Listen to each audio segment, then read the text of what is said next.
When you think of an epic desert scene with blazing sun, endless dunes, and those magical little oases, you probably picture the legendary Sahara, right?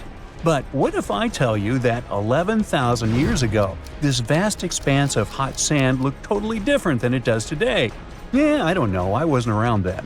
But I'm told that back then, what we now call a desert was a lush paradise, brimming with lakes, rivers, grassy plains, and even woodsy forests. So, where did all this water go? There are many stories about the distant past of our planet when deserts were covered with jungles and forests. And then something happened, like changing climates or colossal earthquakes, and it all turned green lands into dunes. But how about a theory that Sahara became a desert because of humans and goats? The Sahara has seen its fair share of wet and dry drama throughout the ages, mostly thanks to little shifts in Earth's orbital tilt, causing variations in how much solar radiation hits the atmosphere. There were even times called the African humid periods, when the rain would pour in and transform the dry landscape into a bright green haven. But between 8,000 and 4,500 years ago, something really funky happened to this region. Certain areas went from humid to dry way too fast to explain it by just orbital changes. In the blink of an eye, the lush Sahara turned into the Sahara we know today. Now, if you ask scientists why it happened, they will tell you, oh, it's just poor parameterization of the data. Bet you didn't get it, did you? What? Well, right, let me translate it from scientific to common human. It means they really don't know the answer themselves, and they got a bunch of missing puzzle pieces. But as scientists sifted through ancient dirt and pollen samples, they spotted a quirky trend. Wherever there were pastoralists, also known as humans with their domesticated animals, the plant life seemed to shift. It was as if every time humans and their furry friends meandered through the greenery, they turned it into scrub and desert right behind them. Oops. Yep, chances are that by overgrazing, humans were sapping moisture out of the atmosphere, since plants give off moisture, which helps make clouds, and making things even sunnier, leading to a quicker end of the humid vibes.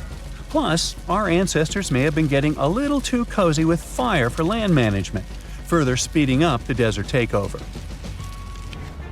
Anyway, scientists are sure that this lush Sahara would have turned back into desert eventually, even if humans hadn't shown up, thanks to Earth's natural rhythms.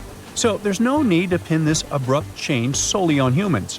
It could simply be about nature getting feedback from vegetation and dust cycles. It's difficult to determine what caused these changes, as it's all interconnected. During the last humid period, the Sahara was filled with hunter-gatherers. As things got a little drier, they started herding animals for food. The weather pushed people to herd cattle. It's also possible that grazing sped up the landscape degradation. So, which came first, the chicken or the egg? Or in this case, the human or the cow? It's tough to tell with the evidence we have now. Now today, it's safe to say that water is no longer that big of a problem in the Sahara, even though it's a huge desert and the times of lush forests there are long gone. But technology's got us covered. For example, the Nubian Sandstone Aquifer System, the biggest underground water stash on the planet. It's nestled beneath the Sahara Desert's eastern edge and stretches across 4 northeastern African countries – Sudan, Chad, Libya, and Egypt, covering a whopping 770,000 square miles and holding around 36,000 square miles of groundwater. Just look at the pipes transported when it was being built. It's the world's largest irrigation project. No wonder it's feasible to thrive in the Sahara today. But imagine thriving in the Sahara Desert with just one water source. Sounds like a tough gig, right? But the ancient Garamantes did just that, surviving and even thriving for nearly 1,000 years without monsoons or rivers flowing to their desert paradise. These clever folks were the trendsetters of urban life in the sands, and even the Romans couldn't help but notice their genius. While many thought they were just desert-dwelling savages, the Garamantes were busy building an empire in one of the toughest climates on Earth. But how did they do that? Well, they got crafty and dug a whole bunch of underground tunnels to tap into a massive sandstone aquifer. They were literally squeezing every drop of life from under the dunes. But recently, research showed that the Garamantes weren't just hardworking, they were pretty lucky too. The Garamantes had an underground aquifer that brought water up to a hill where they built over 500 fogaras, which are irrigation systems, some stretching as long as 2.5 miles. It was like sipping water through a straw, which let them irrigate their crops for nearly a century, especially since even a little rain would help recharge the system. But eventually, due to rain insufficiency, the aquifer ran low, and reaching it again would have meant digging more tunnels and relying on more people. That's a tough problem, considering these people were in the middle of food and water shortages. Guess I don't need to tell you what happened to the Garamantes, do I? The fall of the Garamentian culture might be linked to several factors. It may have been due to climate changes, or they may have simply used their water resources too much. Back in the day, the Sahara Desert was actually fertile agricultural land, thanks in part to the cool irrigation system the Garamentians created. But since fossil water isn't something you can replenish over time, the groundwater levels dropped pretty low. This likely played a big role in the kingdom's decline by the late 7th century CE. That sounds like someone who hit a lottery jackpot, used up all the money, and went back to their original not-so-cool job once the bank account got fully drained. Oh, by the way, even if the Garamantes left some secret wisdom messages for us, the chances are we'll never get what they wanted to tell us. Nobody really knows what language they used, and their texts are nearly indecipherable to us today. But let's go back to the Green Sahara. So it transformed into a desert about 4,500 years ago. But today, we can understand how people lived in those times in the Sahara thanks to natural parks in Africa that have the ultimate outdoor art gallery. There are well over 15,000 ancient paintings and carvings depicting everyday life from around 11,000 years ago. However, if the carvings aren't enough for you and you feel like visiting an actual green desert, all you have to do is book a flight to California. One of the most beautiful phenomenon in the world, the superbloom, takes place here. Look at all these colors: orange, green, pink. It's a miracle. Wildflowers bloom right in the middle of a hot desert after several years of rainfall in dry places. It's such a bright and colorful landscape that superblooms can be seen from space. This rare phenomenon can be observed in other arid places and deserts in western and southern Africa, Western Australia, and Chile. In all these places, the weather is very hot and dry in summer. Mild humid air comes in winter, and this is the ideal environment for mass flowering. Flower seeds that lie in desert sands can wait for decades before starting to produce flowers. When the hot sun destroys all the weeds and grass, and the rainfall becomes enough to moisten the soil, the seeds are kind of like, well, okay, now it's our turn to play a big game. And then hundreds of thousands of tourists come to take photos and post these beautiful pictures on social media. And this, unfortunately, is one of the main dangers for flowers. Therefore, if you find yourself in a place like this, don't pick the flowers and don't trample on them. Stay on the path, don't litter. Take only pictures and leave only footprints. You get it? Good. Archaeologists have been studying Petra in Jordan for 200 years, and in 2024, they found something they had never seen before. It's a tomb with at least 12 complete human skeletons and artifacts that are over 2,000 years old right in front of the treasury. Bronze, iron, and ceramic items were placed with the deceased, which shows how people honored their loved ones when they passed away. It's a rare chance for scientists to learn more about the Nabateans, an ancient group of Arabian nomads who built Petra. The objects found in the tomb under Petra's treasury are in amazing condition, but the skeletons became fragile because it's damp inside the tomb. They plan to study the remains and extract DNA to see if the people in the tomb were related.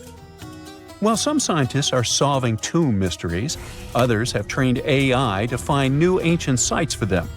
They've created an algorithm that works with a special type of satellite imagery. This technique uses radio waves that can peek under things like sand, soil, and even ice to find hidden objects. AI will help search a huge desert on the Arabian Peninsula called the Empty Quarter for archaeological treasures. The lead scientists of the experiment trained the algorithm to recognize hidden locations using data from a site they had found before. The new tech can discover buried structures within 20 inches, which is very precise. Another groundbreaking tech, LiDAR, which means light detection and ranging, helped archaeologists reveal new hidden cities all around the world. LiDAR can see big structures beneath layers of vegetation and map even subtle changes in ancient landscapes. They use it to scan large areas from a small plane flying over places that aren't so easy to study from the ground, like dense jungle.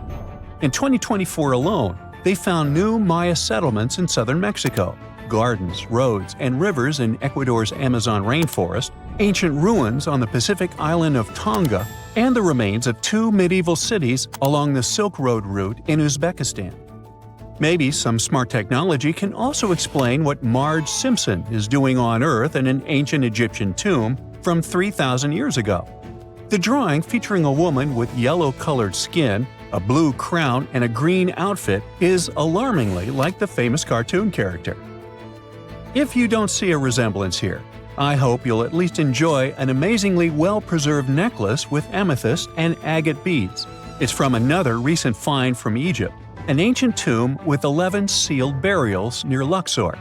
Archaeologists also found 2 copper mirrors, one with a lotus-shaped handle and the second with the unique design of the deity of the sky, women, fertility, and love in ancient Egypt.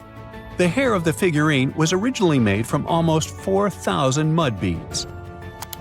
Another awesome find from 2024 is an ancient Greek shrine with intact burials, a sarcophagus, and plenty of gold inside. They think it was built before the year 300 before the Common Era, and the marble lions, also found inside, were made from the same marble as the Parthenon in Athens. Greece is so full of ancient treasures that the city of Thessaloniki will house around 300,000 of those artifacts in their new subway system. Meanwhile, archaeologists in France have found a monument unlike any other, and they can't figure out what it was used for. It's direct proof that people used to live here between the Neolithic and the early Iron Age periods. The coolest part is a monument made of 3 unique shapes that fit together like puzzle pieces. Some gravel found in the monument could mean there used to be a wooden fence called a palisade. People who built it probably used it for protection or decoration. The team studied the layers of soil around the monument to learn more about its origins. The only tools found so far were sharp flint stones, not the cartoon characters, which were used during the Neolithic period.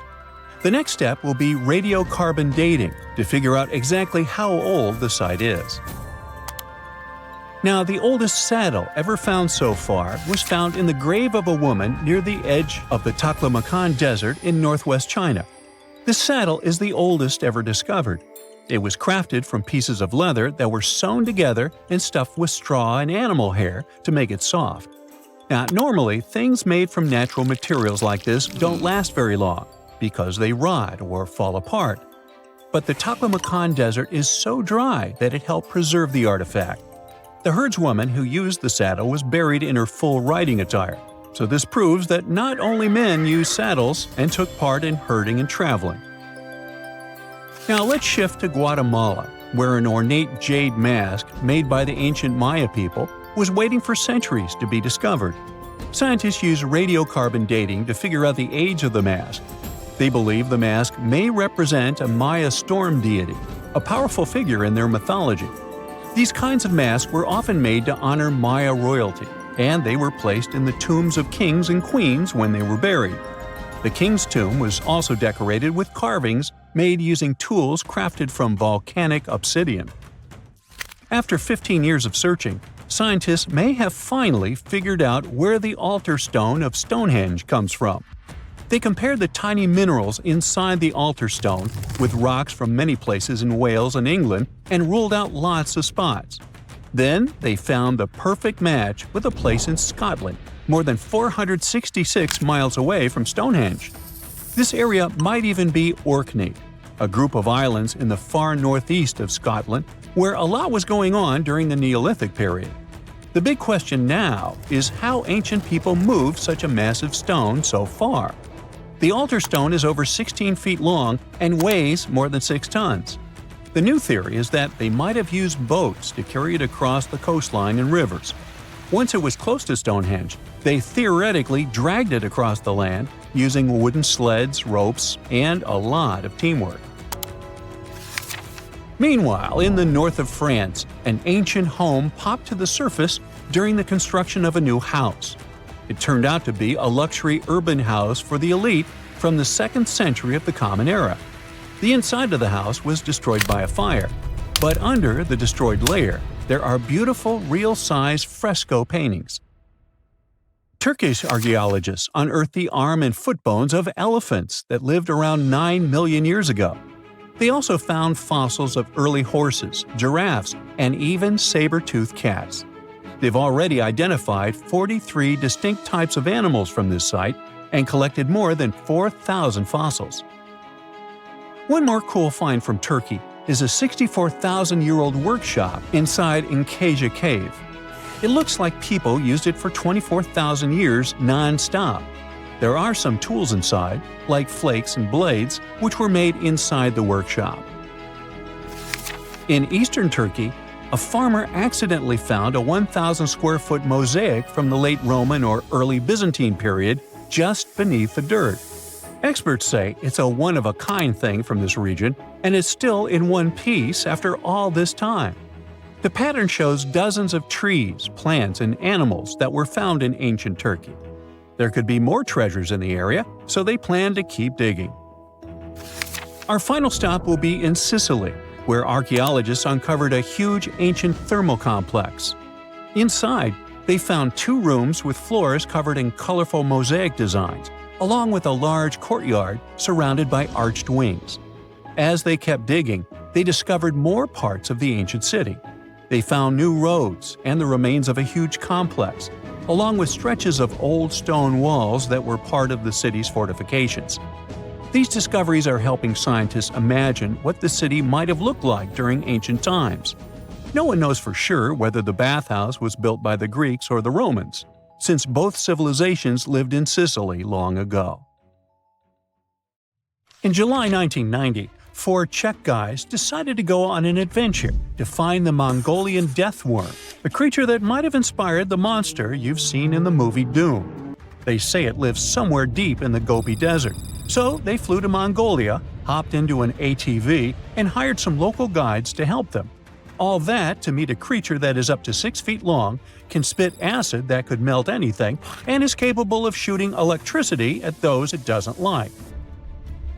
Legend says that these friendly guys spend most of their days hiding underneath the sandy dunes, but they like to come out during the wetter months of June and July. So the timing for a spotting was simply perfect. But the crew needed to figure out how to lure the creature. Sadly for them, no one knew what the giant worm liked to eat. So they built a thumper, which is a machine that made rhythmic pounding noises. They were hoping it would call the worm out of the ground. For 2 months, they searched the vast desert, crossing dunes and rocky plains, looking for any sign of the creature. But alas, it didn't really work out. Ivan McCurley, who was the leader of the 1990 expedition, came back to Gobi Desert again. He once tried to attract the megaworm with blasts, and the second time he used a small airplane to scout the dunes. Over the years, groups from America, Britain, and New Zealand organized big expeditions to the Gobi Desert to try and find the creature. Many others came from all around the world on their own and found nothing. The people in the West first found out about the megaworm of the Gobi Desert thanks to an American paleontologist, Roy Chapman Andrews. This brave man was probably the inspiration for Indiana Jones. In 1926, he wrote about the creature in his book. At a meeting with Mongolian leaders, Andrews heard detailed descriptions of the creature, even though none of them had ever seen it themselves. One of them described it as looking like a sausage, about 2 feet long, with no head or legs. According to him, the worm was so venomous that just touching it could instantly take your life, and it lived in the loneliest parts of the Gobi Desert. Andrews didn't think the creature was real, but he shared these stories again in another book. In May 2005, 4 friends from Great Britain who search for monsters professionally decided to try their luck. They made drawings of the worm and hired local people to hand out flyers all over the Gobi Desert. These flyers offered a reward to anyone who could give information about the worm or even bring them a specimen. They thought loud sounds that other explorers tried would scare the beast away. Some told them it likes damp conditions, so they came up with a plan to block streams of water to create wet areas that would lure the worm out.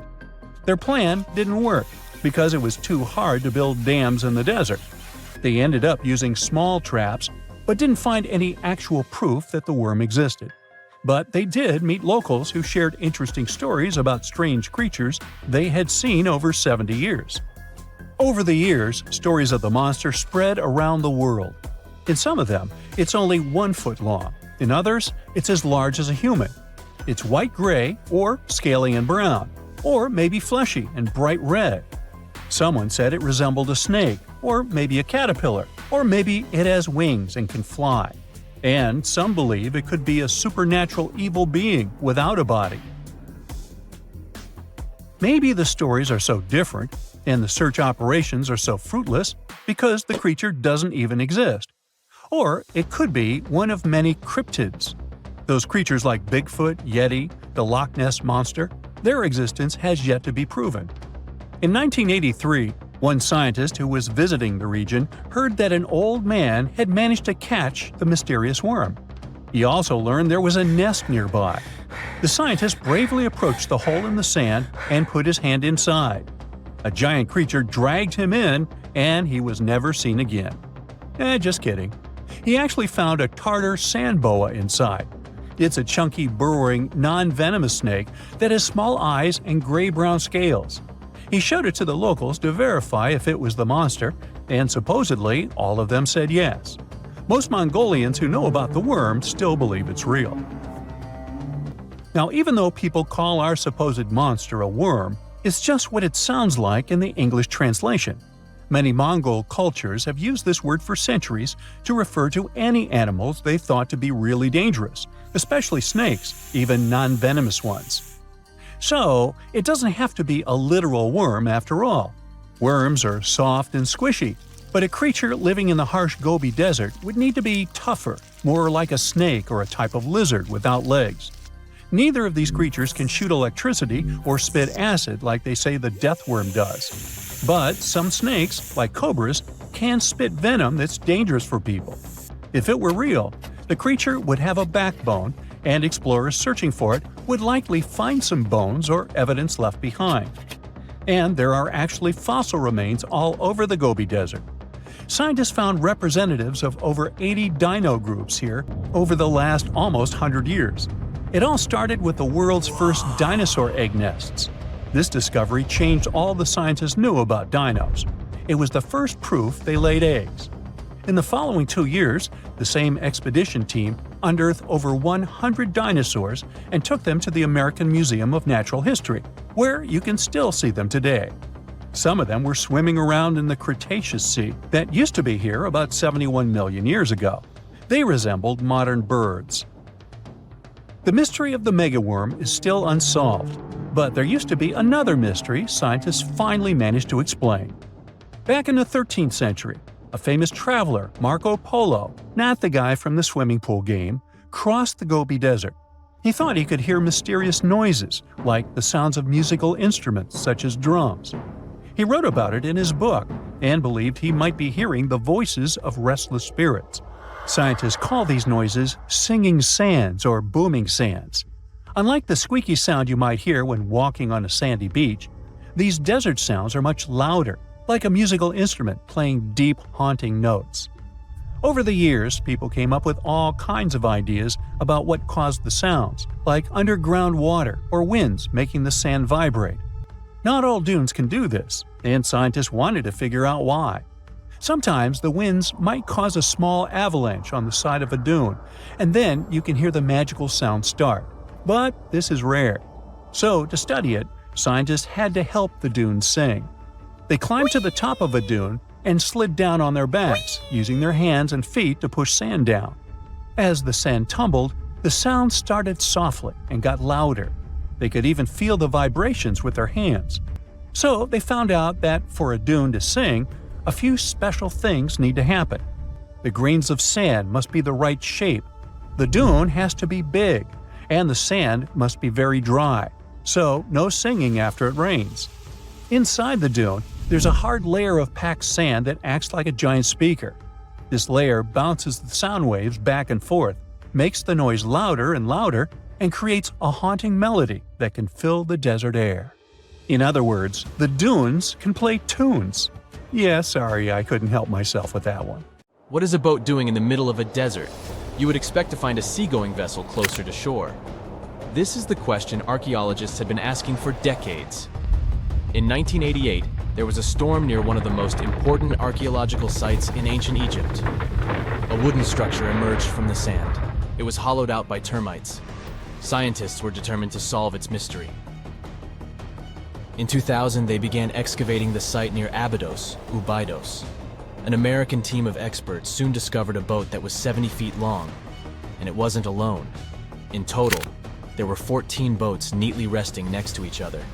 It was impossible to completely dig out the boats because of their poor condition. Luckily, the wood was preserved enough to get a sample. Analyses revealed that the boats were around 5,000 years old, the oldest fleet in human history to this date. The time of their construction predates the pyramids at Giza by half a millennium. Each ship of the fleet rested in a vault that matched its dimensions. The room was roughly a third of the size of a tennis court. It had mud brick walls that featured more than 120 drawings of boats. Ancient Egyptians incised them on whitewashed walls that were excellently preserved. Scientists have known about these mysterious chambers for well over a century. 1901, 1902. A British archaeologist, Arthur Weigel, stumbled upon a strange structure west of the River Nile. His team caught a glimpse of the interior walls.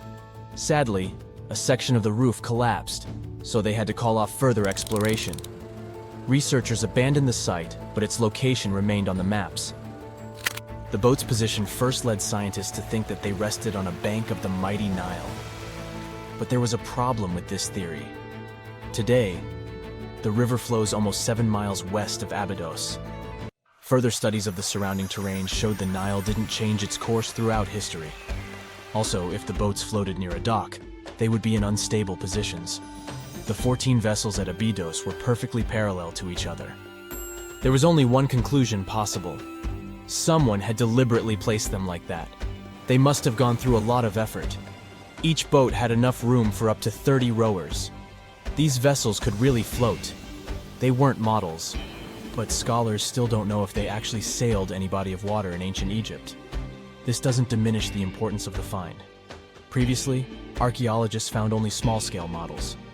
In King Tut's tomb alone, there were 35 boat models. For a long time, these figurines were the only clues as to how ancient Egyptian vessels looked like. The boat's design confirms that they were the real deal. They are the earliest surviving examples of something called built boats. Ancient people constructed primitive vessels by hollowing out large tree trunks. The alternative was reed that was tied together to form a raft. The boats at Abydos had planks tied together. This was a major breakthrough in shipbuilding. During their lifetime, the boats must have seemed impressive. Timber was a valuable commodity at the time. There was no wood in the desert. Cedar had to be imported from Lebanon. The only person who could afford such luxury was the pharaoh. Studying the area around the ancient fleet provided more answers. Scientists discovered a mud brick structure where Egyptians worshipped the pharaoh. Its approximate date of construction matches that of the wooden boats. The same bricks out of which this building was made were used to encase the fleet. At the time of their construction, the rooms they were stored in had a ceiling. That's the section that archaeologists stumbled upon in the early 20th century. Just like mummies and coffins, these marvelous ships rested inside splendid vaults. The exterior of these rooms was also impressive. The outer walls originally had a plaster of white limestone. It reflected sunlight. In the desert sun, the structure housing the boats must have shone from miles away. Ancient Egyptian builders used the same technique to cover the pyramids 500 years later. Today, their surface looks jagged, but it wasn't always like this. When they were constructed, the pyramids had a top layer of fine white limestone. Their surface was smooth and it gleamed in the sunlight. Instead of stairs, the outer layer of the pyramids was more of a sleek ramp. Archaeologists were left with one final question: which pharaoh owned the fleet? The answer lay just a mile from the site. This is where the tomb of a pharaoh from the 5th dynasty rested, King Senwosret III. Its time and style of construction matched the ones of the chambers with boats. The very end of his rule might explain how the boats ended up in the middle of the desert.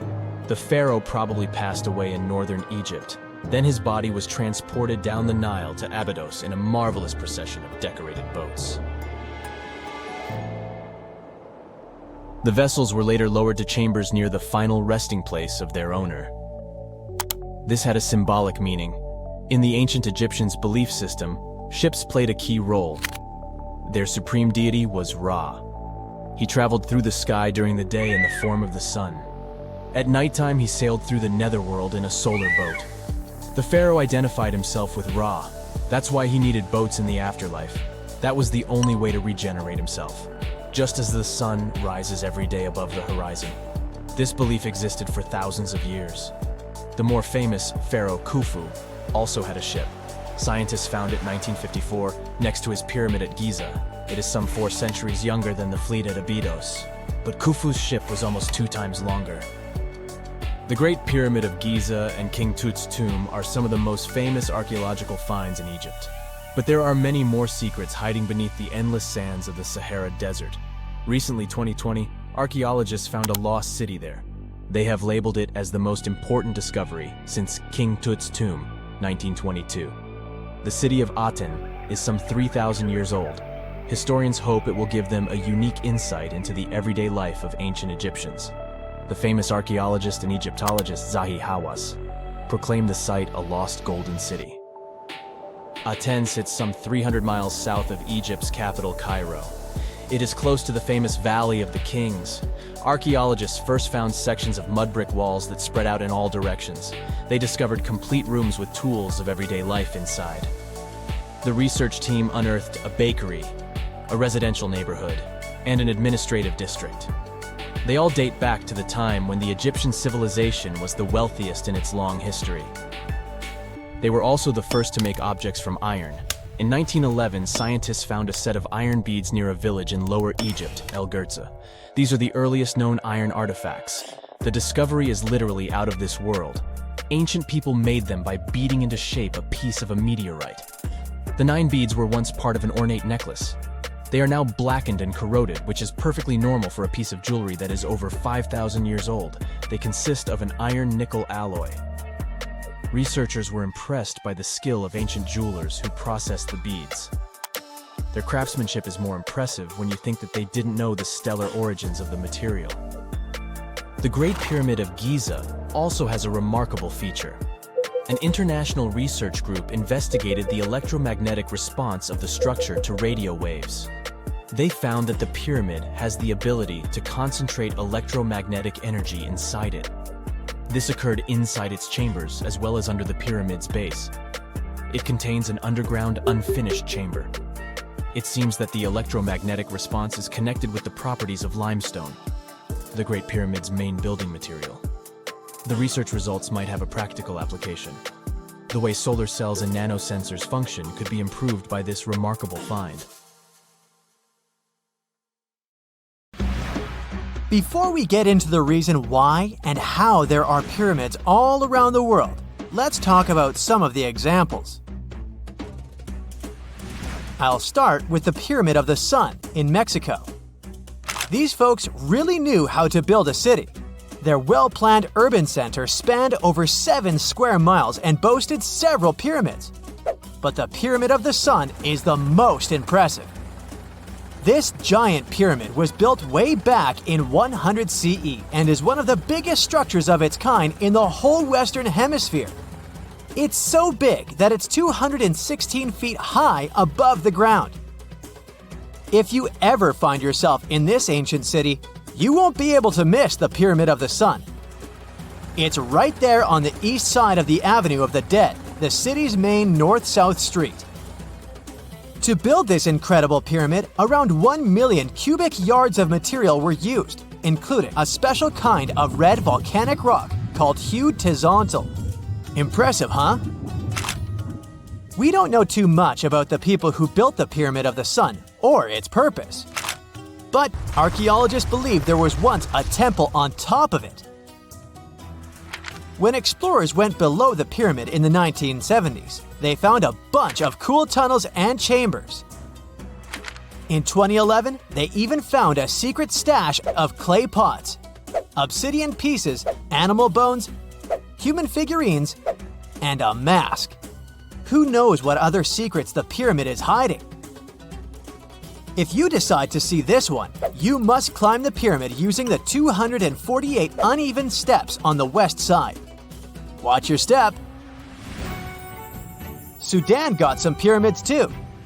Nubian pyramids aren't as big as the ones in Egypt, but they still got around 200 of them. These ancient pyramids have been home to the tombs of the pharaohs of the Meroitic Kingdom for almost 1,000 years, who ruled Egypt from Nubia to the Mediterranean Sea. The pyramids at Meroe were constructed using granite and reddish sandstone. Oh, and did you know that Sudan has more ancient pyramids than Egypt? The Kushite pyramids depict the indigenous architecture and burial traditions of Nubia's Napata and Meroe kingdoms, which ancient Egypt influenced. Meroe, the burial site of over 40 queens and kings, is the most extensive Nubian pyramid site. The tomb walls depict mummified royals bedecked in jewelry, their wooden caskets containing bows, quivers of arrows, and other artifacts pointing to the Meroitic relationship and trade with Egyptian and Greek civilizations.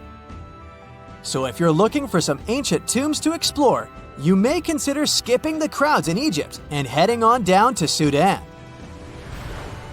Let's fly to Iraq to see some more pyramids. Ziggurats have fancy receding layers and tiered temples. Instead of a smooth exterior, it has tiers like a cake. Perfect for all the important work and rituals that went on inside. You can find these towering structures scattered throughout Iraq and Iran, and they're a real testament to the power and skills of the people who built them. One of the biggest and most impressive ziggurats is the ziggurat at Ur. It's basically a giant rectangular pyramid that stands a whopping 70 to 100 feet tall, with 3 levels of terraces and a temple on top. Can you imagine how many baked bricks it took to build that thing? Try 720,000 for just the lower portion. This particular ziggurat was built for Sumerian king Ur-Nammu. Similar to other ones, this pyramid has been around for thousands of years, so it got a little rough around the edges. Thankfully, the Babylonian king Nebuchadnezzar II and some archaeologists came to the rescue in the 6th and 20th centuries respectively, and now you can find this near Talil Air Base. The ziggurat at Ur was built in 2100 BCE by King Ur-Nammu for the moon deity Nana. It was the tallest building in the city, and you could see it from miles around. It was like the medieval cathedral spire of its day. People would come here to bring their agricultural surplus and get their food allotments and seek spiritual nourishment. Sadly, the Nana temple at the top of the ziggurat didn't survive, but we do have some blue glazed bricks that may have been part of its decoration. The lower parts of the ziggurat are pretty amazing though. The architects even included holes in the temple's baked exterior to let the water evaporate from its core. Since we explored some of the pyramids on our planet, let's take a broader perspective. They can be found in many parts of the world. Egypt has over 100 pyramids, double that number in Sudan, and dozens of others are scattered in the Middle East and China. The Americas have the most pyramids in total, with more pyramids than the rest of the world combined. These pyramids are located in Mexico, Guatemala, Honduras, and El Salvador. Time to know more about the evolution of pyramids through history. The oldest pyramid is in Egypt. This pyramid was a step pyramid, which was created by placing one layer of stone on top of another. The pharaoh Sneferu is credited with creating the pyramid shape we recognize today. During his 45-year reign, he built 3 pyramids. His first 2 attempts failed, but he finally got it right with the Red Pyramid, which is considered the first true pyramid.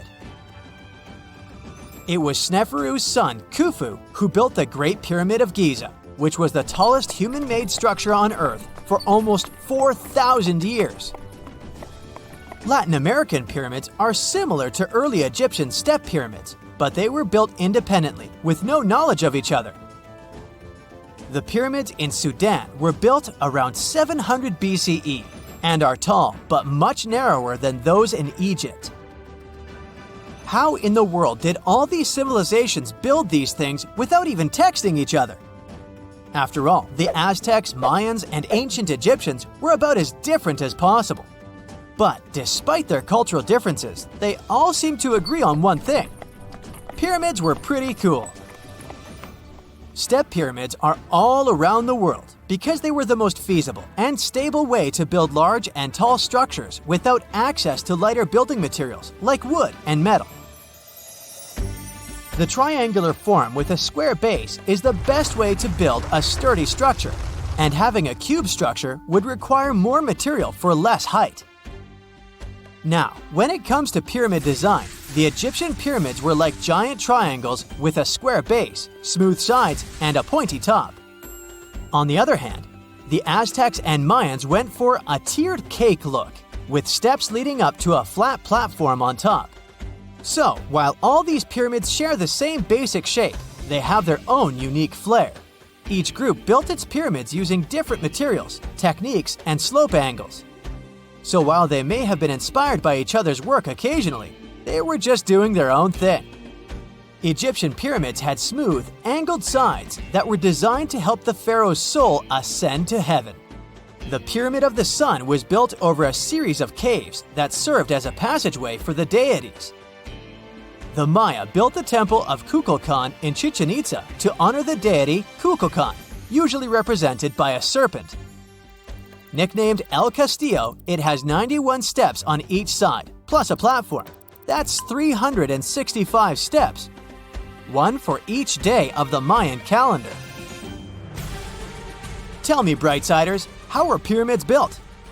To begin with, humans made them, not a foreign race from space that landed on Earth. You see, one thing that all pyramids have in common is that they were built without advanced tools or even the wheel. It took a lot of people to build them, including skilled laborers and architects. For example, it's estimated that 20,000 people built the Great Pyramid of Giza, and it's believed that most of them were skilled laborers. Building pyramids was a massive undertaking that required years of planning and effort. The Great Pyramid at Cholula, Mexico, took 600 years to complete. For more than 3,000 years, the gold mask of Pharaoh Tutankhamun stayed hidden in the Valley of the Kings. This artifact, which stands about 21 inches tall, shows how skilled and artistic the ancient Egyptians were.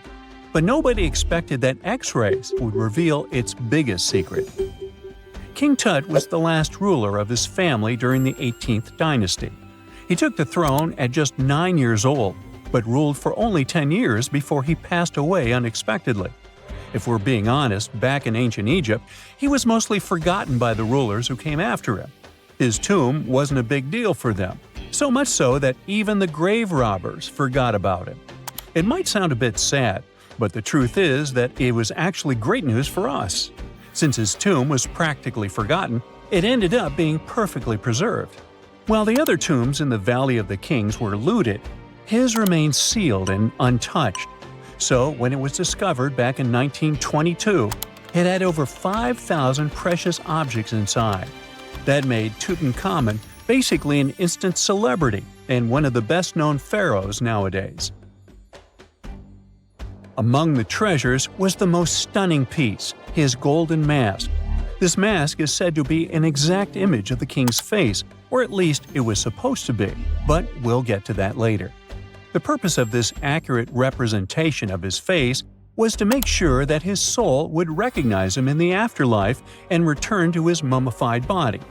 In ancient Egyptian beliefs, This would allow him to continue living in the afterlife. The details of the mask clearly looked incredibly difficult to create, but people didn't realize how complex it truly was until many years later. The first X-rays of the mask were taken in 1967. Back then, the main reason for these scans was practical – conservation. The mask was heading to Paris for an exhibition, and it was the first time it had ever left Paris. This would help them keep track of any changes during the exhibit.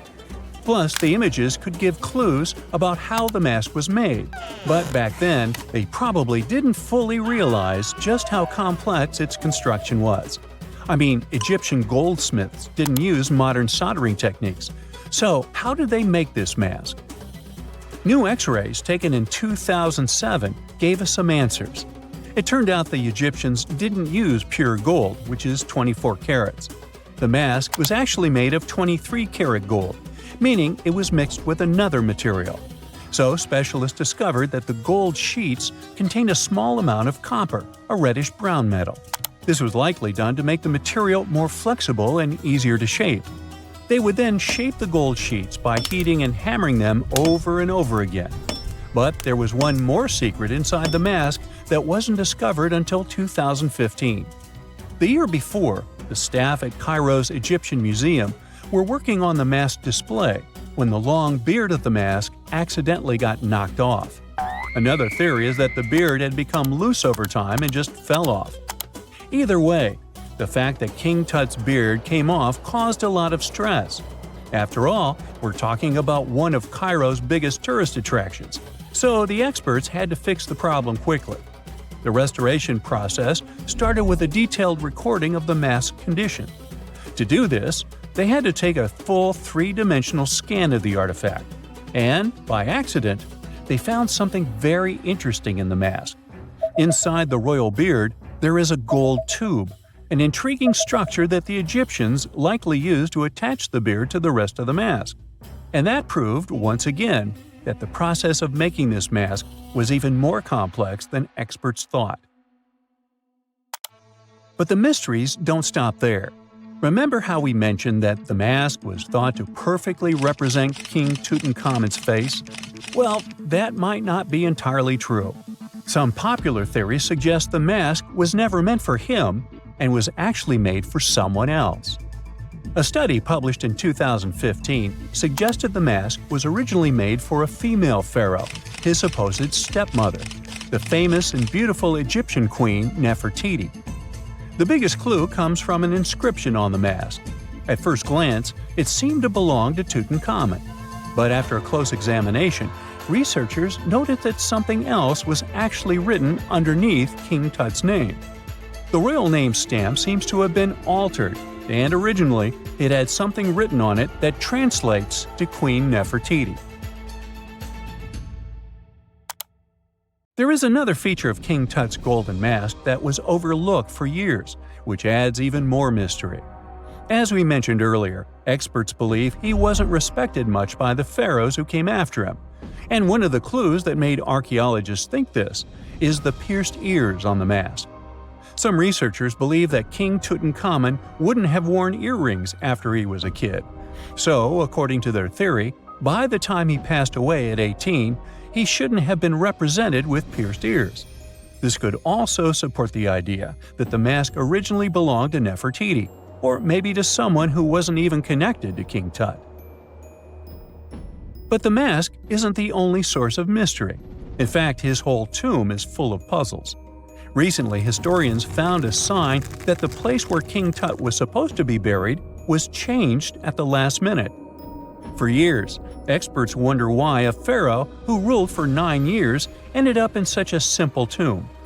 When compared to the grandeur of other pharaohs' tombs, his tomb seemed, well, a bit plain. The idea that a king like Tutankhamun would have such an unremarkable resting place just doesn't match up with the power and importance he must have had in ancient Egypt. So, what happened? Well, apparently, this might have something to do with his successor, Pharaoh I. After King Tutankhamun passed away, researchers believe that I made sure to erase him from Egypt's history. So, one theory suggests that he was probably behind the quick decision to place King Tut's body in a smaller, less impressive tomb. When experts looked at I's own tomb, they found something interesting. There is a large wall covered in painted baboons. This is the same type of artwork found in Tutankhamun's tomb. It seems like the same person might have chosen the artwork for both tombs.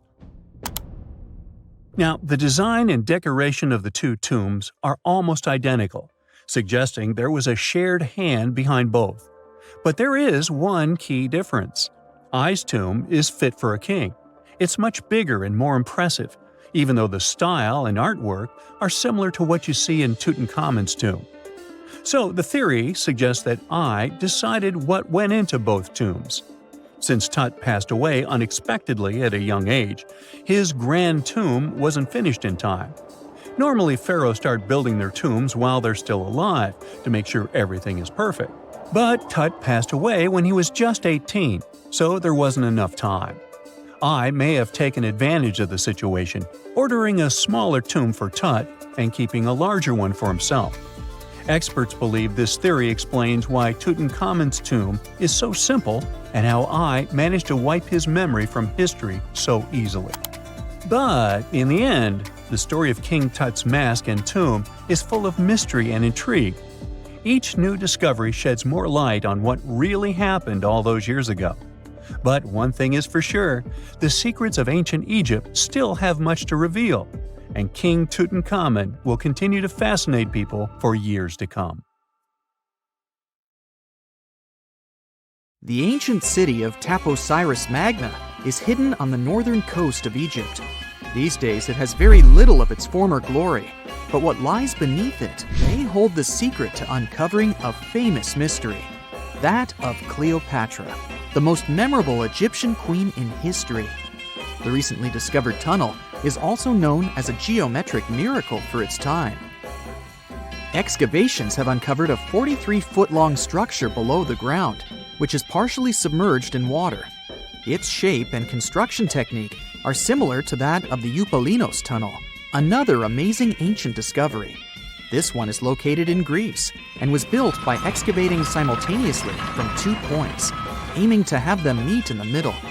The use of math and geometry to make this construction was astonishingly precise for those days, more so since it was built near a mountain.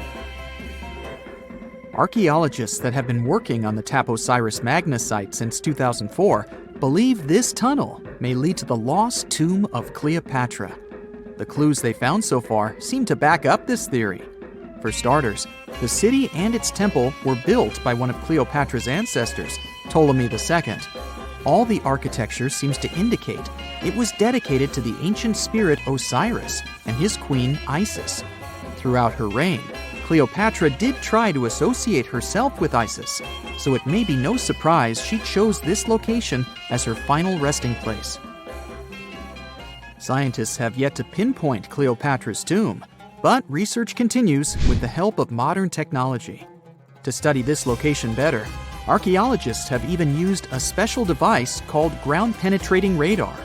This tool allows us to analyze what lies beneath the ground without being intrusive. Since this tunnel is so old, research needs to be done very delicately. Seeing pictures of what's underground before you start digging is incredibly useful and has been done here since 2011. Finally discovering Cleopatra's tomb may help us piece together her story, especially what might have happened during the last portion of her life, which is still surrounded by mystery. We still don't know the exact cause of her passing. Some believe she may have let herself be bitten by a poisonous Egyptian cobra. Others have suggested that she was well accustomed to toxic substances, even hiding some in her hairbrush in case she ever needed it. But that's not to say she chose to use it on herself. We do have a lot of other interesting information on Cleopatra that's equally as impressive, like the fact that she had a stylist. Most of the images you've seen depicting this famous queen show her wearing black eyeliner. This look was put together by Airas, a woman known to have been her personal beautician. She traced the long line from her eyes to her temples, a makeup technique still used today to enhance the eyes. Airas was an important figure throughout Cleopatra's life. known also as her confidant and close friend. There are even theories that suggest Airas was there by her side when she passed away. Despite her well-thought-out looks, Cleopatra wasn't as pretty as she's described. Or at least, that's what recent research has pointed out. Sure, if we look at movies and modern imagery, she's depicted as this incredibly beautiful woman with symmetrical and delicate features. However, if we look at coins showcasing her image from back in the day, her looks are rather average. Her image on the coins might have been adjusted, too, to make the queen look stronger in the eyes of her people. So there is no trusted source available to confirm her image, but her description in most pieces of ancient literature speaks of her other qualities, like her voice and personality, not of her beauty. Cleopatra might have been the most famous Egyptian queen to this day, but she wasn't the first choice. She did have an older sister, Berenice, that was initially supposed to take the throne. Berenice passed away before she could do that, so Cleopatra took on the role and began investing in her education. She traveled throughout the country quite frequently, so she could become accustomed to her people and their needs. She was only 18 when the responsibilities were passed down to her, and immediately gained popularity because of her intelligence and education. Her taste in literature was quite good too. She was known to be a fan of Homer, the famed Greek philosopher and poet. Cleopatra loved to write as much as she loved to read. There are even claims that she wrote a book on medicine and cosmetics, but we have no evidence to this day that such work ever existed. Part of being a great leader back then meant you had to speak multiple languages. Cleopatra clearly understood that, and that's why she's rumored to have known many languages to varying degrees. Some archaeologists suggested she spoke Greek, Egyptian, and Ethiopian, as well as many Arabic dialects. She might have even spoken Latin, but there's little evidence to support this claim. She might not have had angelic looks, but Cleopatra was really careful with the way she looked, even with her diet. She was known to have enjoyed simple meals, including a variety of fish. Since she lived close to the Mediterranean Sea, it's really no surprise. As a treat, she liked to eat stuffed pigeons, which she also served to her guests. Other dishes on the menu included vegetables and fava bean soup. Fruits and nuts weren't missing from her diet either, and she was also a big fan of honey. Recently, a team of experts has even tried to recreate her famous perfume. Think of it like the ancient equivalent of Chanel No. 5. Cleopatra was known to be a fan of luxurious scents, which she believed could even influence how people treated her when they met. The basis of this scent is myrrh, a resin gathered from a local tree. Other ingredients added to the mixture were also found back in the day, like cardamom, olive oil, and cinnamon. The results may not be quite as delicate as the perfumes we know and use today. Its consistency was way thicker, and the scent lasted way longer. When she was at the height of her power, Cleopatra might have been the richest person in the world. Back in the day, she ruled over a territory that stretched across the Mediterranean, from modern-day Libya in the west through Egypt to Syria in the east. This is the largest territory ever ruled over by a woman. In today's currency, her worth might have been somewhere around $95 billion. The calendars we use today may have been introduced by Cleopatra herself. She presented the idea of leap years and leap days to Caesar, the Roman emperor she was known to have been close with. Taking her advice, Caesar made these adjustments part of the official Roman calendar. The ancient Egyptians already knew the year was longer than precisely 365 days. They discovered this by studying the brightest star in the sky, called Sirius, and concluded that a year is actually 365 1/4 days long. It was Elizabeth Taylor that famously introduced Cleopatra to pop culture when she played her in the 1963 film bearing the same name. Up until that point, it was the most expensive film ever made. It was originally supposed to cost somewhere around $2 million, but ended up costing a mind-boggling $44 million. That's mostly because of script and production issues. To make this iconic movie, producers created 79 sets from scratch, as well as over 26,000 costumes for the cast. Elizabeth Taylor's Cleopatra costumes alone cost somewhere around $200,000. Thankfully for the producers, the movie made headlines and was well received by critics, making it a box office success. A lot of people associate Cleopatra with another famous Egyptian ruler, King Tutankhamun, nicknamed King Tut. Surprisingly, apart from both of them being Egyptian pharaohs, they have nothing else in common. For starters, King Tut lived around 1300 years before Cleopatra did, and there is also no connection regarding their ancestry. Cleopatra had Macedonian Greek roots, while King Tut was a native Egyptian. In November 1922, a boy walked through the desert mountains of Egypt and discovered some ancient steps carved into the rock.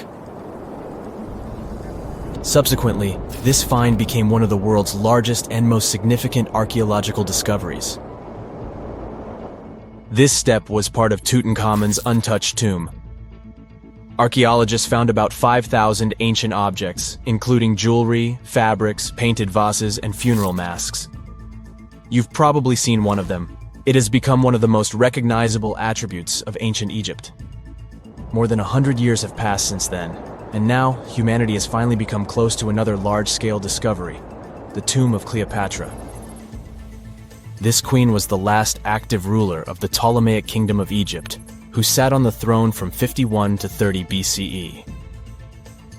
There are many ancient records about Cleopatra, her reign, and her unusual personality, but until now, no one has discovered the secrets about her passing away in the burial place. So, one archaeologist, Dr. Kathleen Martinez, has been studying ancient records and temples around Alexandria for decades, and concluded that the tomb of the queen should be located under the ancient city of Taposiris Magna, founded in 280 BCE. It was a big city on the northern coast of Egypt, where tens of thousands of people were engaged in trade and industry, and it seems that Dr. Martinez's guesses turned out to be correct. She and a group of archaeologists have discovered a secret underground tunnel near Alexandria, with a length of about 0.8 miles. It was cut into the rock under Taposiris Magna's temple. During further excavations, they found many things that indicate Cleopatra's tomb lies in the tunnel's depths. It's also possible that she is buried there together with the Roman commander, Mark Antony.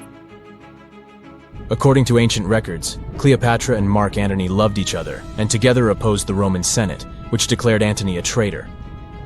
The fact that natural disasters have occurred on the territory of Taposiris Magna for thousands of years can complicate the excavations. Earthquakes and floods destroyed the city and possibly flooded its underground tunnels. But archaeologists hope the ancient tomb remains untouched, and that it hides many treasures and records about the royal life of ancient Egypt during the reign of the last dynasty. There's a chance that excavations will go underwater and in the mud. This will require much time and funding, but archaeologists are sure it's worth it. Anyway, it's too early to say that Cleopatra is really buried there, but scientists have found many things in the tunnel that confirm this, including clay pots, dozens of coins with the image of Cleopatra and Alexander the Great, as well as a bust with the image of the Egyptian queen. Cleopatra is still one of the most popular personalities in Egypt, on an equal footing with Ramesses III and Tutankhamun. She inspired many films, paintings, and books, but what made her so popular?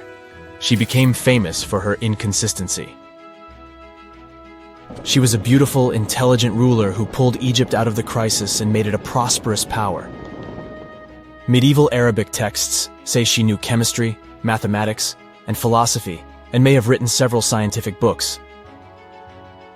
She knew several languages and had excellent diplomatic skills. At the same time, there are many legends that she was a femme fatale who drove many men crazy. However, there's no evidence that her beauty was incomparable.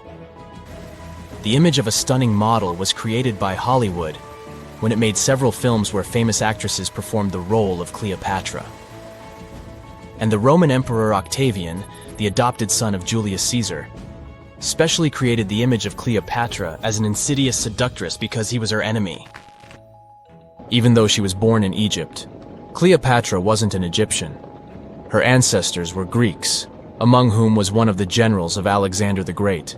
However, the people of Egypt loved her. She learned the language and was very sensitive to the traditions of this country. She knew the history, mentality, and customs of ancient Egypt well.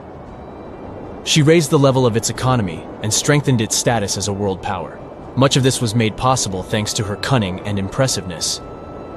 She loved theatrical performances and lavish celebrations. She knew how to surprise people and put on a show. But behind the exterior image of a luxury lover was an intelligent and calculating ruler.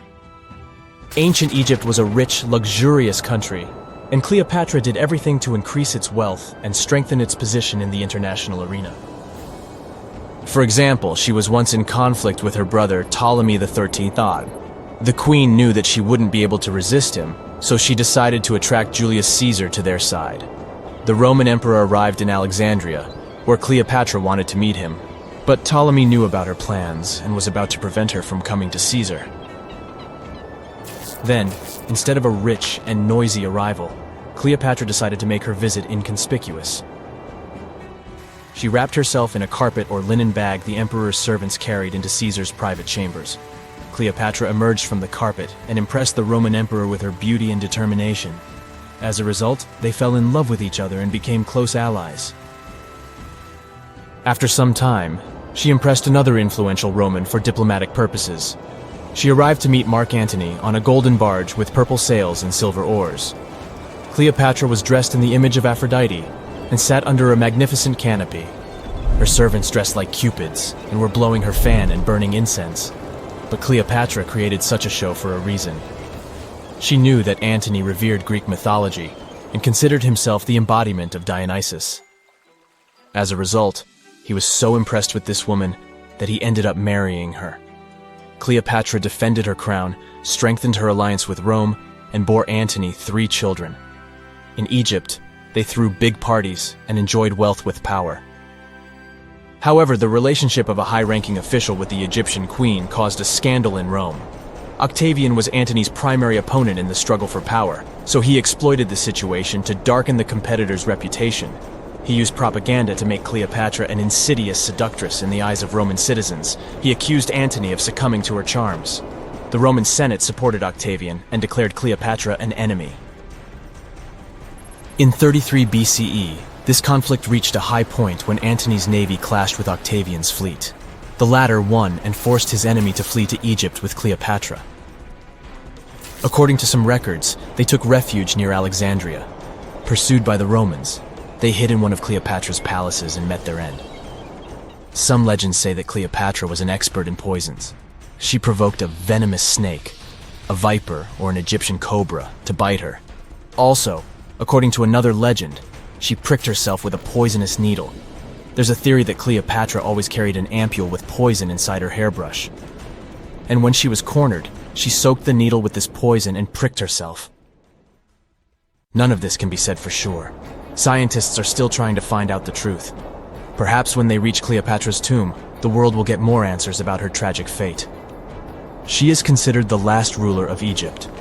After her passing, Octavian plundered her palaces and temples and returned to Rome, where he became the main emperor. He successfully ruled the country and expanded its borders. His reign ended when he turned 75. World history would have looked different if Cleopatra and Mark Antony hadn't lost that naval battle. By the way, did you know that more time has passed between Cleopatra's reign and Neil Armstrong's flight to the moon than between the reign of the Egyptian queen and the construction of the Great Pyramid of Giza? Armstrong took a step on the Earth satellite in 1969, 38 years after the birth of Cleopatra. And the construction of the pyramid took place in 2560 BCE. Imagine how long the history of ancient Egypt is. Cleopatra is closer to us in time than to the pyramids. It's nighttime, and you're about to walk inside Pharaoh Tutankhamun's final resting place. You know, King Tut. You don't have a torch, but at least you came with a flashlight. You walk down several flights of stairs and observe how the walls are carved in hieroglyphics and what looks like a spell. Those who take anything from this place will be doomed for life, the spell says. Even if you don't really believe it, this scares you a little bit. You find a huge stone door. Is it a trap? You manage to open it, but oh no, it's only an empty chamber. You check your map. It seems like you're heading in the right direction. After what feels like hours, you realize you must be trapped inside a labyrinth. You try to retrace your steps, but you can't find the door where you came in from anymore. That's it, you think to yourself. You've fallen for the Pharaoh's trap. What's worse, you didn't bring a lunch. Okay, so we've all seen Hollywood movies where the main character is exploring ancient ruins and faces some seriously dangerous traps, right? We've been told Egyptian royalty protected their final resting places with venomous scorpions and snakes, sliding doors that will trap you for life, and giant rolling boulders that will crush anyone on their paths. The thing is, were these traps truly real? Well, I regret to be the one to break it to you, but this is all fiction. These elaborate traps were too technologically advanced for ancient civilizations to pull off. That is not to say, however, that there weren't any traps at all. Ancient civilizations, like the Egyptians and the Mayans, are known for their practice of building entire monuments dedicated to the ones who had passed away. These structures would often reflect the position of person occupied in society. So, for the really important people, the VIPs of their times, massive monuments were built to host their bodies long after they were gone. Some of these civilizations believed that a person's life would continue on the other side of the veil.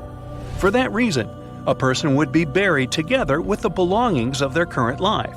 If they had a lot of money and power and stuff, that meant their resting places would be filled with riches and gold. Now imagine if you lived in ancient Egypt and you knew exactly where all the pharaoh's tombs were located and had heard rumors of the amount of wealth kept in these places. Maybe you would be tempted to go check it out, right? We're talking about large rooms filled from floor to ceiling with golden artifacts, jewels, and even money. I mean, it does sound tempting. And since there weren't any security guards protecting the entrance of these places, Egyptians needed to get creative as to how they would protect these riches. These old civilizations found some traps to be useful. A recurring one was building empty rooms inside the monument to confuse a burglar. Now, let's take a look at Amenhotep III's final resting place as an example. It was built in the city of Luxor, in a spot also known as the Western Valley of the Kings. Two French engineers originally discovered the monument between 1905 and 1914 CE. The structure is huge and has more than 10 chambers, connected by long corridors and steep stairways. The King's Chamber is the most hidden one, and for an outsider to try and find it, they will probably enter a lot of empty rooms beforehand. Other pharaohs tried to protect their riches by commissioning monuments with false doors concealing pits that were up to 20 feet deep. This way, an unwarned and unwanted visitor would be surprised by the deep hole on their way to the king's resting chamber. Alongside false doors, pharaohs made sure to build labyrinth-style corridors and false walls. This way, robbers could take hours or days before they found the king's real chamber. As to pits with poisonous snakes on them, if there were any reptiles inside these monuments, they probably got inside on their own, and would most likely not stay there for long.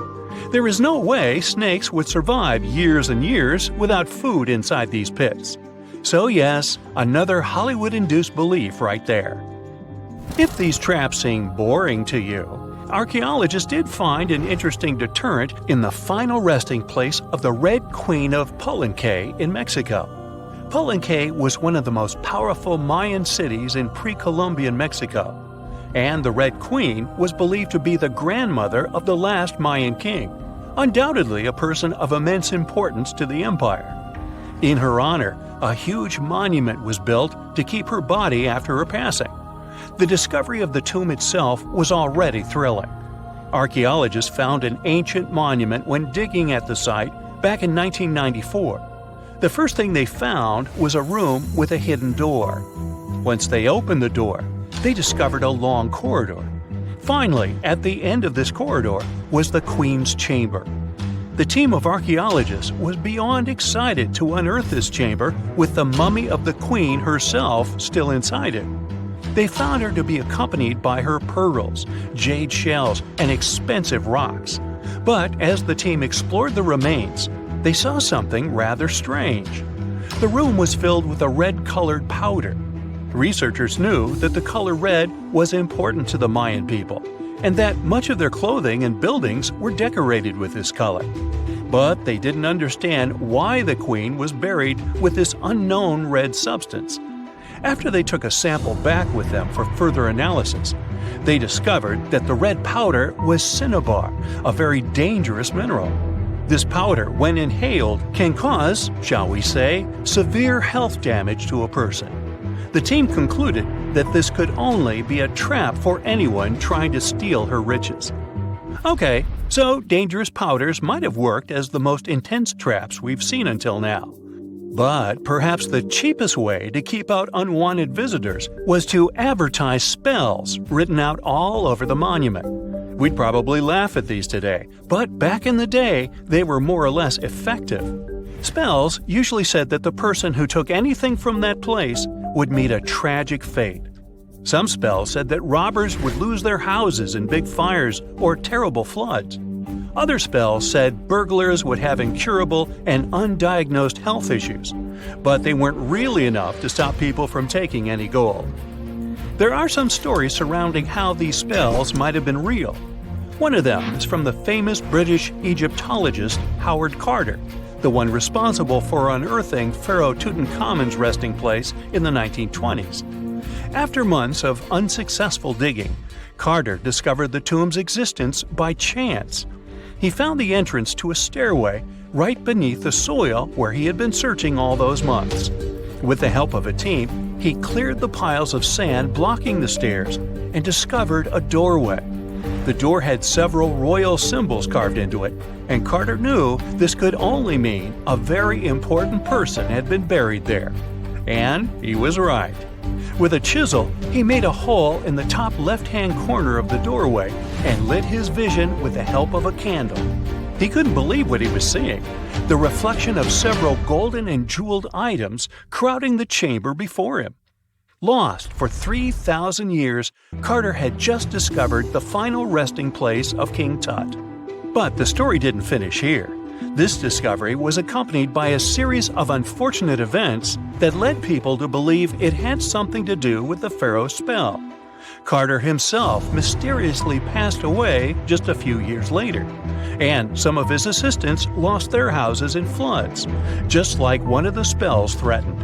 Some say it's just coincidental, as there's no real proof of these things being connected. Well, what do you think? Was this an effective trap after all?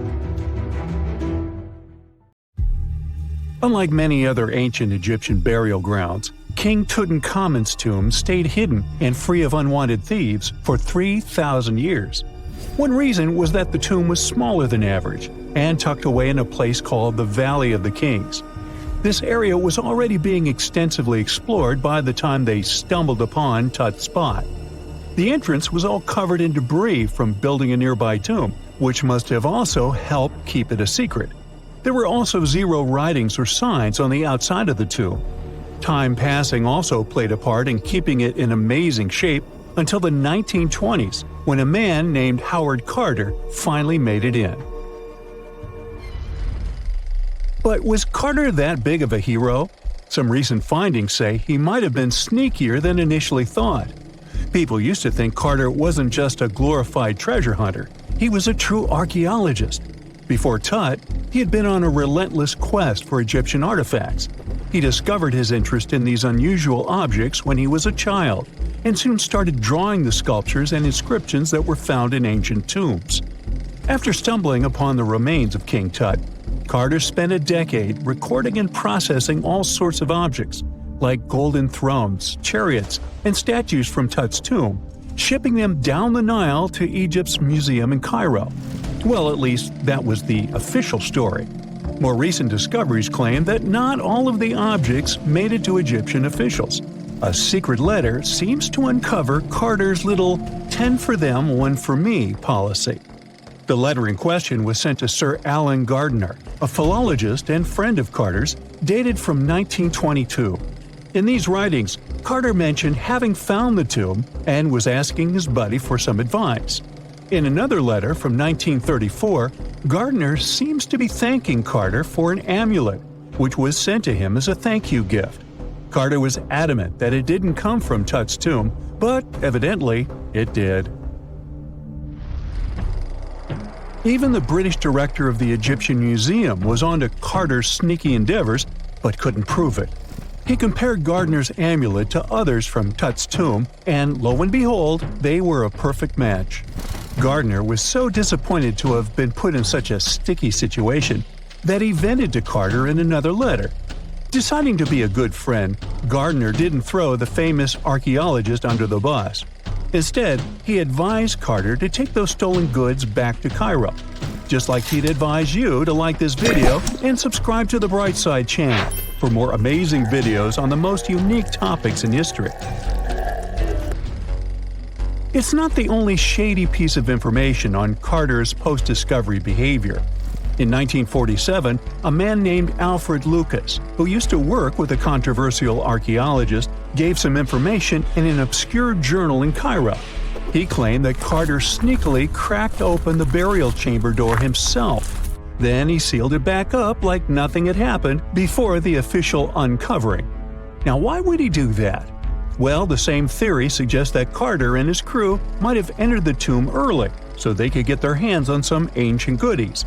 Obviously, these people couldn't risk having such objects sold while they were still alive, but made sure they were auctioned off after they passed. Carter, though, never confessed to anything. He made no official denial either, but the Egyptian government couldn't risk any more mysterious disappearances, so they prohibited him from entering the tomb for a while. Some have connected this apparent stealing to the curse of King Tut. If you've never heard of it, know that it became quite the scary tale soon after King Tutankhamun's resting place was uncovered. It claimed that anyone messing with the tomb of the boy pharaoh would face some serious bad luck. It's not all dramatic like a mummy going on an aggressive spree, but word got out that the people involved in disturbing King Tut's lair met some mysterious, untimely ends. The main untimely passing related to this supposed curse is that of George Herbert, the 5th Earl of Carnarvon. He was this British aristocrat who helped fund the search for the tomb. He passed away just a year after the tomb was opened. Now, people love to call it mysterious, but it turns out that Herbert was already in pretty bad shape health-wise when he got to Cairo, and he ended up getting taken down by a regular disease. Now, let's talk numbers. There were a lot of people linked to this tomb opening: security guards, archaeologists, and supporting staff. And sure, a few of them did pass not long after the tomb started receiving visitors. As much as we'd like this curse to be true for the sake of, good storytelling, statistically, if you have a bunch of people connected to opening a tomb, you'd expect some passings just by random chance. The average lifespan for those supposedly targeted by the ancient curse was more than 20 years after the spell was supposed to kick in. Herbert's daughter even lived until the 1980s, that's half a century later. And Howard Carter himself lived until 1935, a solid 16 years after the big reveal. Some have suggested that the whole curse was nothing more than a careful PR strategy. You see, when Tut's tomb was found, Howard Carter wanted to make a priority out of keeping nosy reporters away, so he might have come up with a curse hanging over anyone entering the boy king's resting place. But what was stolen from King Tut's tomb anyway? Well, some jewelry to begin with. It might have been snatched by Howard Carter himself, according to a French specialist. He did some intensive research by looking at old pictures taken from inside the tomb back in the 1920s. He compared those images to various objects from museums and auction houses. He soon started to piece together the whereabouts of some of Tut's jewelry. First up, there's this collar that used to be on Tut's chest. It was all broken into pieces, and some parts went via Carter to the Nelson Atkins Museum in Missouri. Meanwhile, other bits ended up on a necklace owned by some unnamed people who tried to sell it in 2015 but failed. Even the Nelson Atkins Museum agrees, as they've confirmed the information on their website. Then there's a headdress piece. Some beads from it that once belonged to Tut apparently got stolen by Carter too. They were also strung into a necklace and are now being held at the St. Louis Art Museum. Another fancy collar made out of glazed ceramic magic spent some time at the Met, far away in New York. Thankfully, it was sent back to Egypt a bit over a decade ago. This seems to have been, as you'd expect by now, also stolen by Carter. Missing artifacts aside, King Tut still gave a ton of amazing objects that helped us learn more about this incredible ancient culture. Starting with the famous burial mask. It's this massive 21-inch gold art piece with semi-precious stones and glass paste. It weighs 22 pounds and showcases the boy pharaoh with a long beard and a headdress with a cobra and vulture. On the back, there's this spell from an important ancient Egyptian spiritual book that's supposed to make sure it works just as well in the afterlife. Tut was also apparently a board game enthusiast. They found 4 board games in his tomb, some made of ivory. Archaeologists also found a pair of gold sandals, though you'd imagine they were more for show than for comfort. In fact, the pharaoh probably never wore them in his lifetime. Now, speaking of fashion items, it turns out Tut was quite the fancy ruler. They even found a mannequin in his tomb that was used to pick out, adjust, and store his outfits and jewelry. The boy king seemed to have also enjoyed some music, based on the 2 trumpets historians found in his tomb. Though they were played back in 1935 in a BBC broadcast, the instruments are today considered too fragile to be maneuvered. When you hear the word mummy, you might get a chill down your spine. That's because most of us associate this word with those creepy characters we've seen in some scary movies. But in reality, mummies have helped us understand a lot about ancient civilizations, their rulers, and about how people used to deal with losing their loved ones. The people most famous worldwide for their mummies are the ancient Egyptians. They believed that some sort of existence after passing away was possible, if certain conditions were met. That's why they insisted on preserving the human body through the process of mummification and placing the mummy in a furnished tomb, kind of like giving it a fully functioning apartment of its own. Why did they believe in this? Well, because they were deeply connected to their natural environment for the most part. They saw the natural cycles around them, like how the sun rose every day, followed by the moon, or how new life was always sprouting from plants, even after they had wilted away. They also believed that the powerful spirit Osiris, who represented the cycle of passing away and resurrection, played a role in this process. To prepare for the afterlife, the ancient Egyptians followed certain rituals, like mummification, which involved using materials like honey, resins, and incense to preserve the body. There's no other mummy more popular than that of King Tut. He was a young pharaoh who ruled over 3,000 years ago in Egypt. The problem with discovering ancient royal tombs is that most of such burial sites were previously robbed. People knew ancient rulers had been left with many valuable belongings, so those locations became vulnerable to thieves.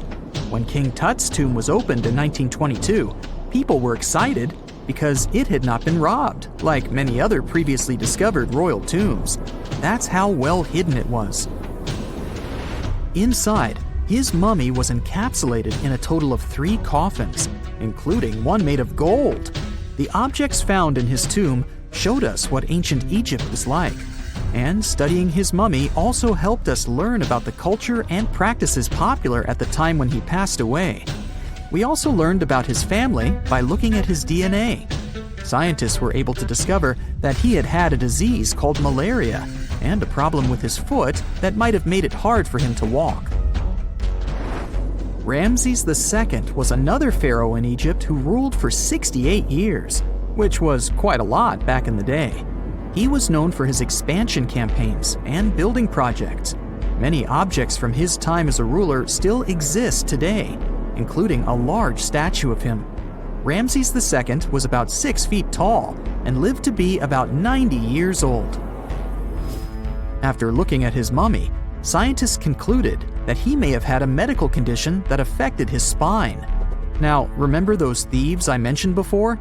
They are probably the reason why Ramses II ended up in a plain coffin in a secret collection of royal mummies at Deir al-Bahari, which was rediscovered in 1881.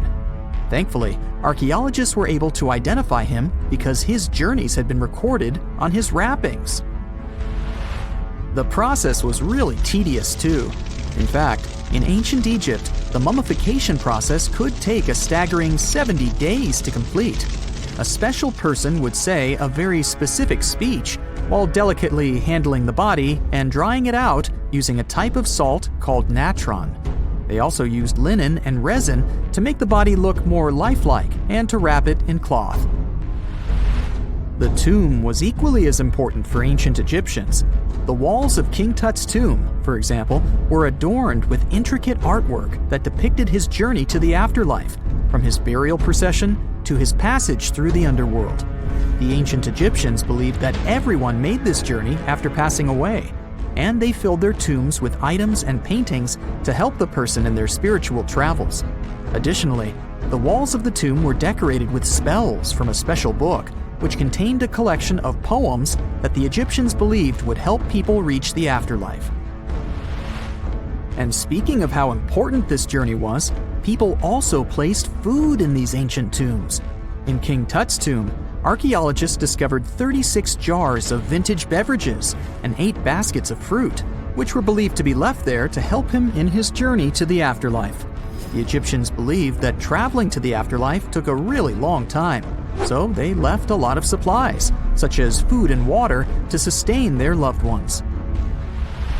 Pharaohs also generally had numerous luxurious garments and beautiful jewelry in their tombs to ensure that they would have a fashionable journey.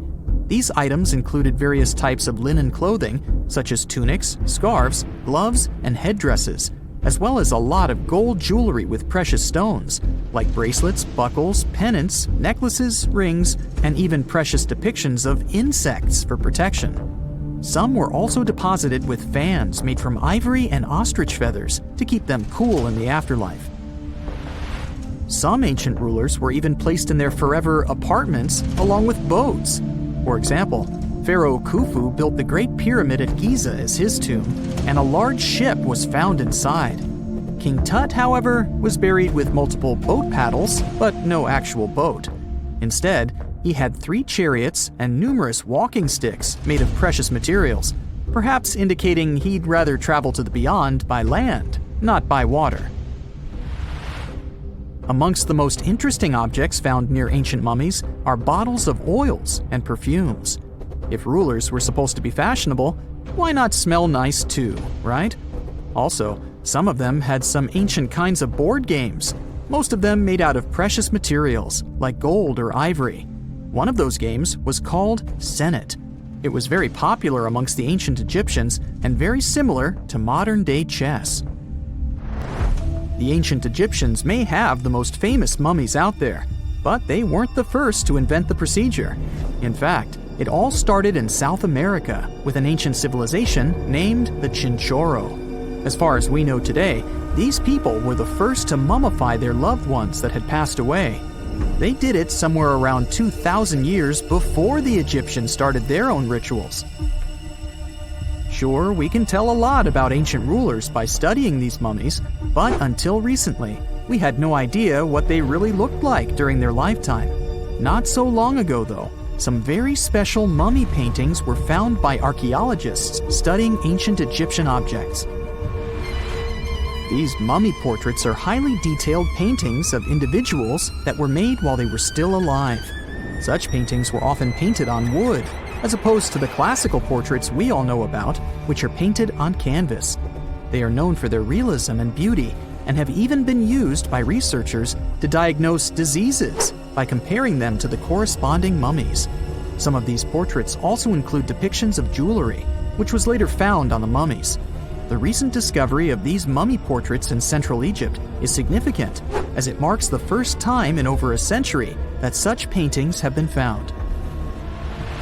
Mummies appeared all around the world naturally, too. Mummification can occur without people intervening because of natural conditions, like extremely cold or hot environments, places with a lack of oxygen, or accidental exposure to chemicals that preserve the body. These conditions don't allow bacteria to grow, resulting in the body remaining more or less intact. Famous Otzi was one of these mummies. We know today he was a man who lived around 5,000 years ago in Europe.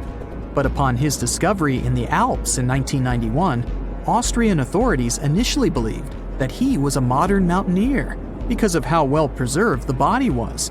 However, after the Iceman was removed from the glacier, it was determined that he was actually from the Copper Age.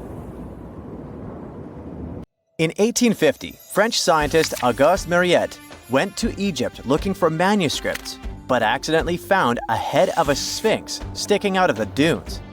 He cleared the sand and figured out the sphinx was guiding the entrance to some underground construction. Several months later, he finally entered the serapium of Saqqara. Inside, he found an enormous granite sarcophagi with remnants of 64 bulls. Scientists are still amazed by the tech that the ancient Egyptians used to transport those enormous boxes. The serapium was built around the year 3000 before the Common Era. It was an underground tomb built to honor the sacred Apis bulls of ancient Egypt. It had a long hallway, almost 500 feet long, with giant stone rooms on both sides. Some of the sarcophagi weighed as much as 50 average cars, and all of them were made with super precision with exact 90-degree angles. These sarcophagi were beautifully decorated with hieroglyphs and carvings that told stories about the lives and importance of the Apis bulls. Now, there are 24 sarcophagi left.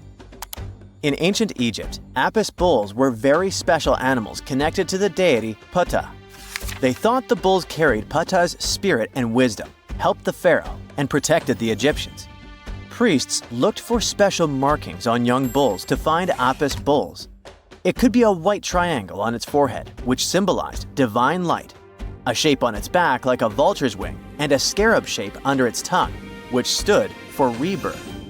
If a bull had these signs, they believed it was chosen by Ptah and treated it like royalty. The chosen bulls lived in a special temple in Memphis, the city where they worshipped Ptah. They received the best care and offerings from visitors who wanted their blessings. When an Apis bull passed away, it was treated with great honor and mummified. When Mariette entered the serapium, he noticed traces of rollers on the gallery's floor and found 2 wooden horizontal winches. Each had 8 levers. Later, other explorers saw double rails. The burial chambers were lower than the hallway floor. To get the boxes into place, workers filled the chambers with sand so the sarcophagi could be rolled in straight. Then they slowly removed the sand to gently lower the boxes into perfectly cut spaces in the bedrock. A carved stone sign found in the serapium said it took 28 days to move just one sarcophagus and its lid into its spot during the time of Ptolemy II. The extreme precision of the sarcophagi with 90-degree angles also has an explanation.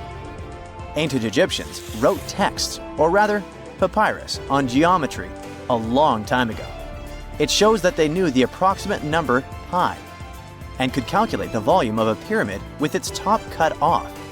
If they could figure out complicated math like that back then, it makes sense that they could also carve perfectly flat surfaces 500 years later. All this sounds pretty legit, but some people think certain things don't add up here.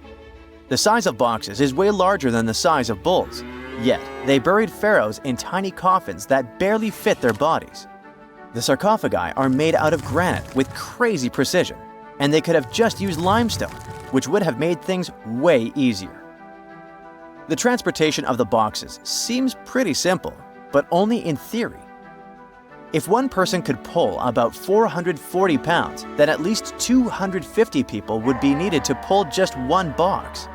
The tunnels in the serapium are really narrow, only about 2 feet wider than the boxes themselves.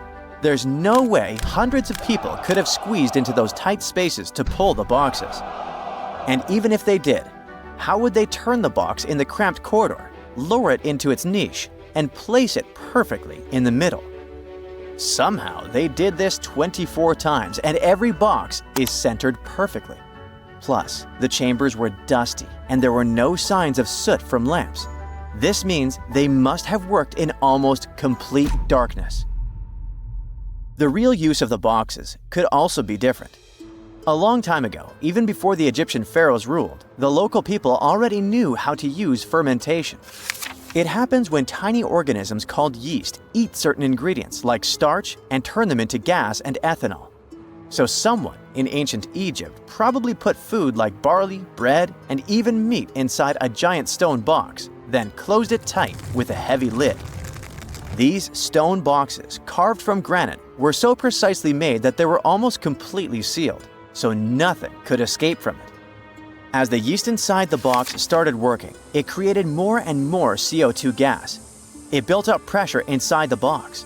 The granite boxes were incredibly strong. They could handle more pressure than a car tire can hold. When granite was squeezed under such pressure, its crystals produced a tiny electric charge.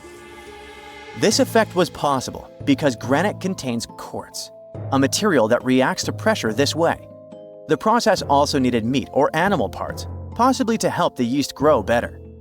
Meat contains something called oleic acid, which yeast needs to keep growing and to survive the bad effects of the ethanol it produces. As the pressure inside the box kept growing, the combination of gases and electricity made these boxes not just ancient fridges, but powerful energy systems. Over time, the pressure inside got so strong that it could push the lid open and the gas would escape with a pop. But when people rediscovered the serapium in 1850, they found old drawings that showed piles of stones stacked on top of some of the box lids.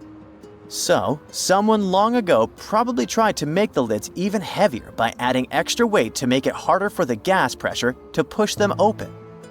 This extra weight also meant the quartz crystals in the granite could keep creating more electricity under all that pressure. If someone opened one of these stone boxes thousands of years later, they would only find bones from bulls that were placed in the box. And that's exactly what Mariette discovered in the 1850s. They opened the serapium for visitors soon after the first excavations in the second half of the 19th century. Prince of Wales even had a luncheon with his guests in one of the sarcophagi. Sands and earthquakes made the site inaccessible for a while, but now you can visit it again and try to solve the mystery yourself. With new tech, we could have answers to many other historical mysteries soon.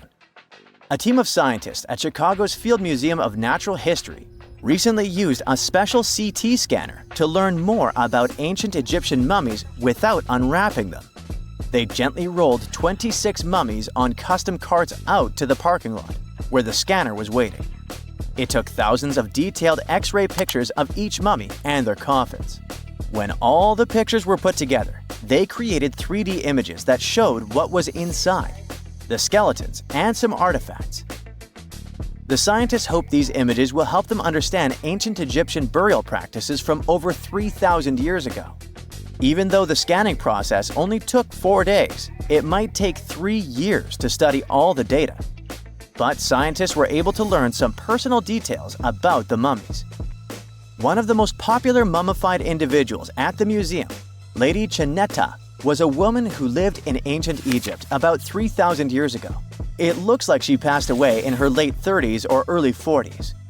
To make sure her body looked complete for the afterlife, embalmers put stuffing in her neck to keep it from collapsing. They also placed artificial eyes in her sockets, so she would have eyes in the next world.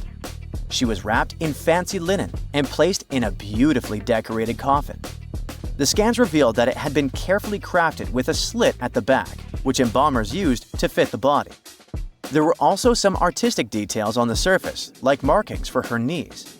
It looks like her burial was on the scale of a high-end luxury car. Back in December 2012, a lot of people were freaking out over the idea that the world might end in some catastrophic event. And it was all thanks to the famous Maya calendar.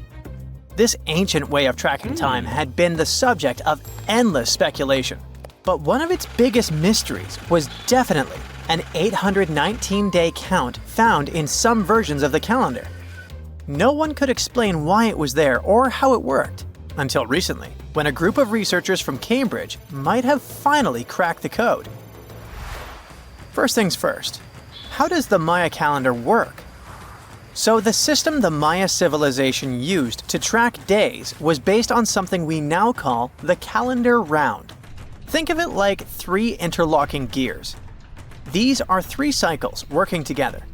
The first is a 365-day solar year, known as Hab. The second is a cycle of 20 names. And the third is a cycle of 13 numbers, which forms a 260-day sacred calendar, called Solkeen. Just like we'd say something like December 25th, 2025, they named their days based on how these 3 cycles lined up. For example, here we have the day 3 Manik and the 14th of the month Hop. It takes 52 years for the 3 cycles to align in the same way again. After that, the days start repeating. But this is where things start to get more complicated and mysterious. On some Mayan monuments, we have also found enigmatic inscriptions pointing to the existence of another cycle, the 819-day count. There are about 20 examples of these inscriptions, mostly found in places like Palenque and Yaxchilan in Mexico. So it didn't seem random at all, and this calendar must have been hiding a big secret.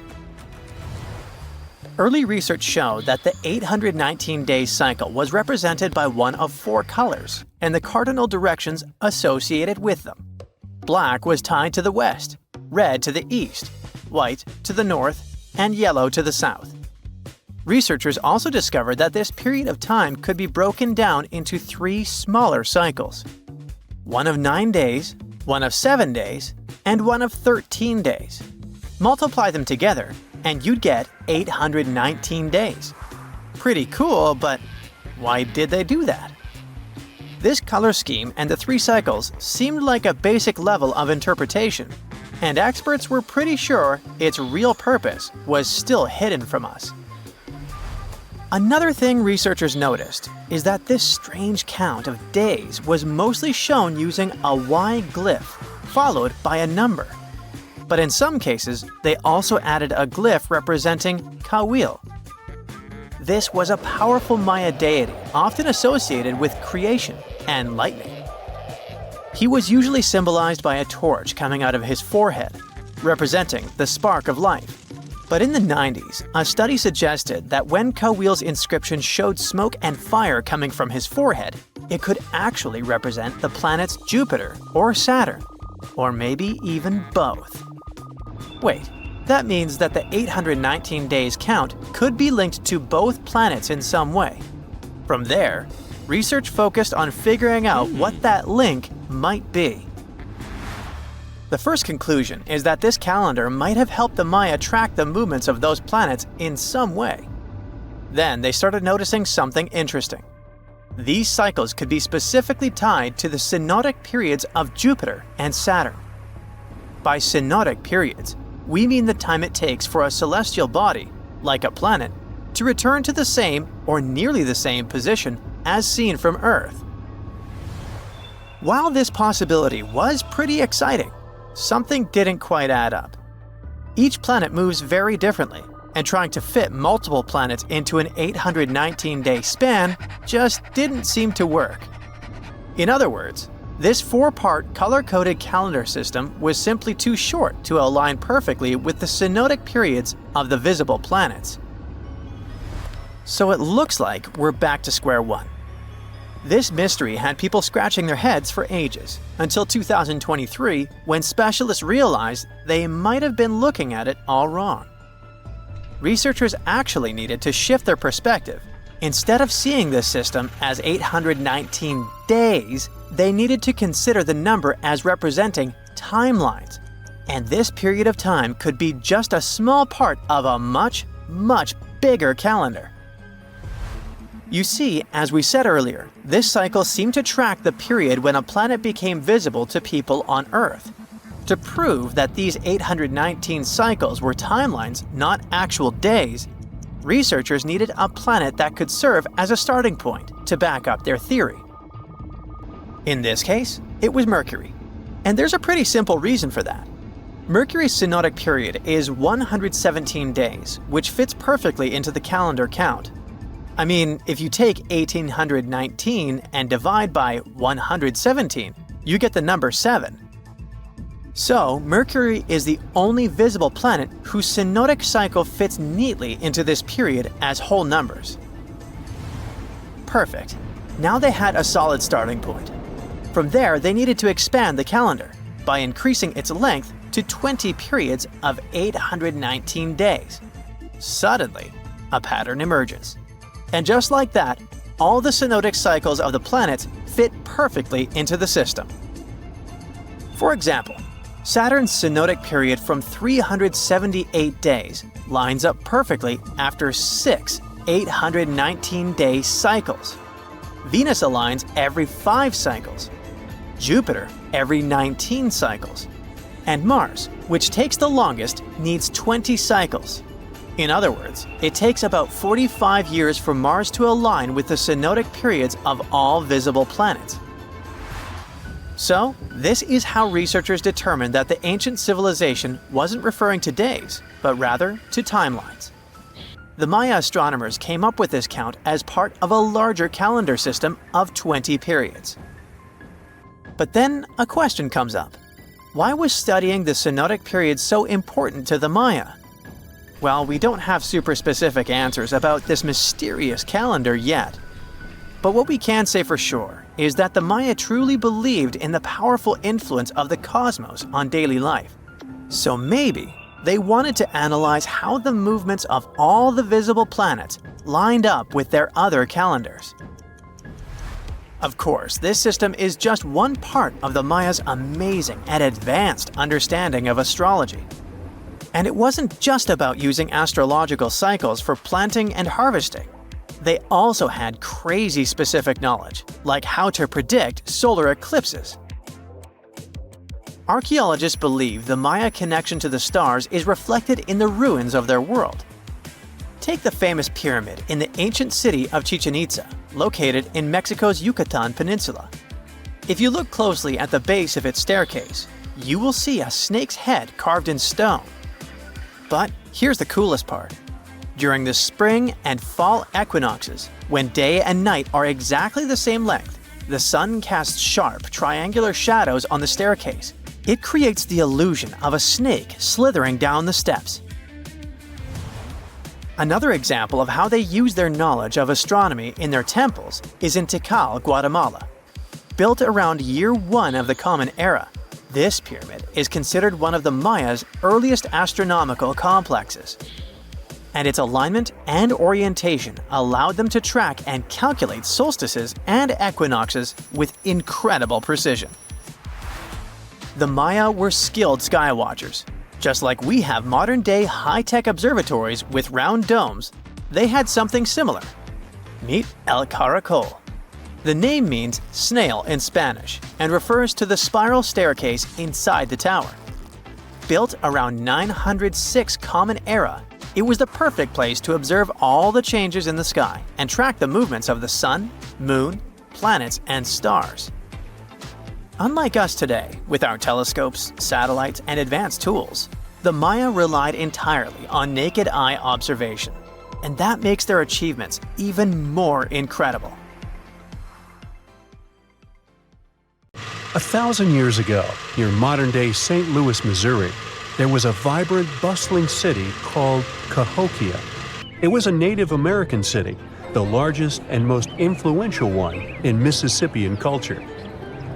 At its peak, around 1050 BCE, Cahokia was home to as many as 30,000 people, making it larger than Paris at the time. But what's interesting is that Cahokia didn't have any big marketplace. Usually trade was the backbone of any big city, yet this one stood out for archaeologists. That's because Cahokia wasn't about commerce. It was about culture, community, and parties. The people who lived there threw massive parties that would last for days. The city's grandest feature was its 50-acre plaza, surrounded by amazing earthen pyramids. This massive space could hold over 10,000 people. Imagine them all gathering there for festivities, dancing, drinking coffees and teas, feasting on deer, and betting on sports. The events were super lively. Cahokians would wear awesome costumes, style their hair in interesting ways, and decorate their bodies with tattoos.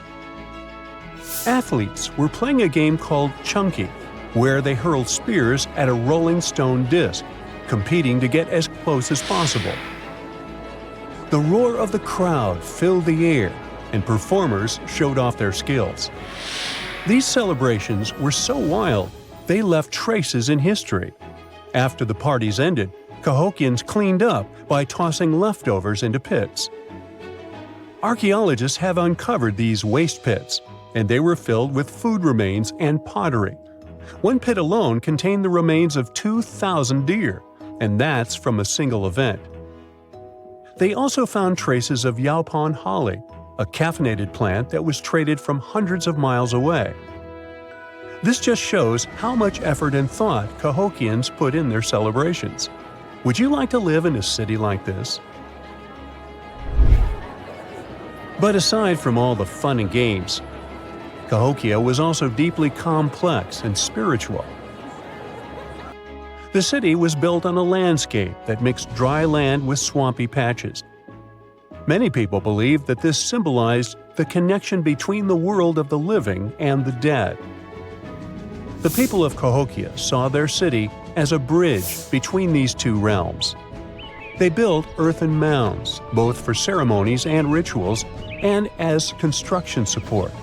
These mounds rose from the swampy areas. Meanwhile, people settled in the drier spots. Elevated pathways connected these neighborhoods, creating a physical link between life and death. Isn't it sad that some ancient metropolises that rival modern cities in scale just disappeared? Cahokia's story came to a quiet end around 1350 CE, when the city was abandoned, all due to changes in environments and weather, floods, and other problems.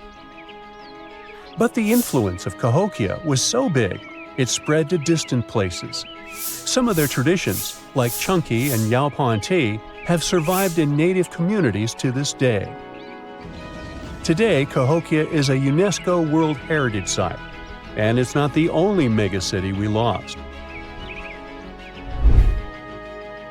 About 5,000 years ago, people in the Indus Valley built some of the world's first cities. Mohenjo-Daro was an ancient city in what is now Pakistan. The city was built around 2500 BCE, and back then, it was a thriving hub of the Indus civilization.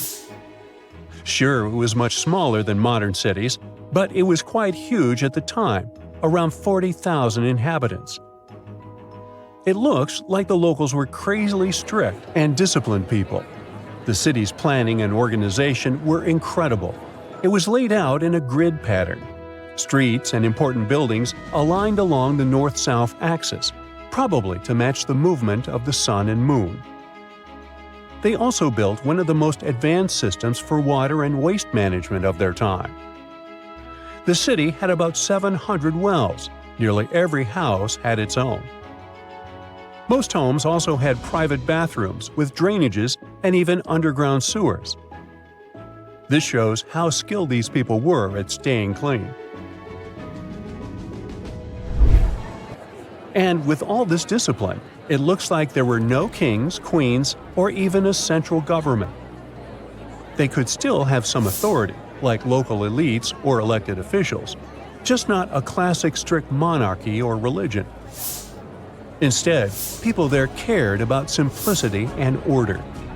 They basically managed themselves, having standardized ways of doing things, from the way tools and potteries were made to how they traded.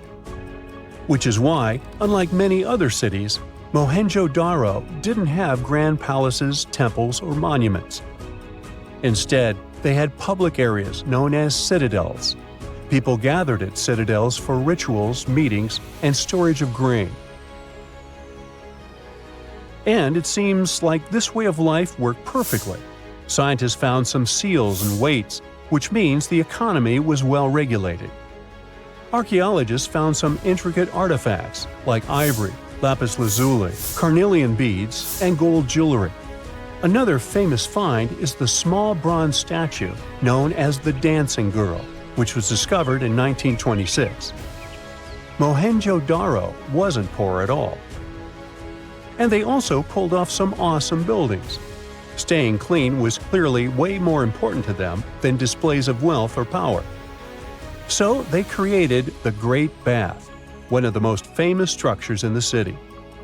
It's a large, watertight pool built with baked bricks, perched on a mound of earth, being almost a religious place, the closest thing they had to a temple. Meanwhile, the city itself was built on a series of mounds. They grew taller over the centuries as people added new houses and structures. Why did the city fail? No one really knows. There's something mysterious about the sculptures archaeologists found. Many of them seemed intentionally broken. This means the city's later inhabitants, maybe invaders or something, destroyed them for some reason. Some scientists think that the Indus River may have shifted course, disrupting agriculture and trade. But there's no evidence of a flood or any big event like this.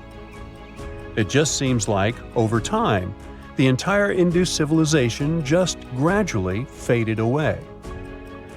By 1900 BCE, the culture had shifted and didn't leave much behind.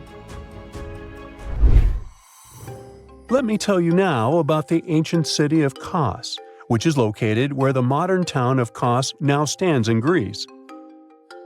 Imagine arriving by sea, and the first thing that hits you is the sheer grandeur of its agora, this massive public square built with stones in different colors, laid out on terraces that rise above you. It was one of the biggest in the ancient world, and it made a great impression on anyone approaching the city. This place has a rich history dating back to around 2300 to 2200 BCE. A long time ago, local folk gathered up from different parts of the island to form a new city in the northeast. People have lived there since the Bronze Age, and over time, it became a super important center of culture and trade. And no wonder, since it's right near a natural harbor.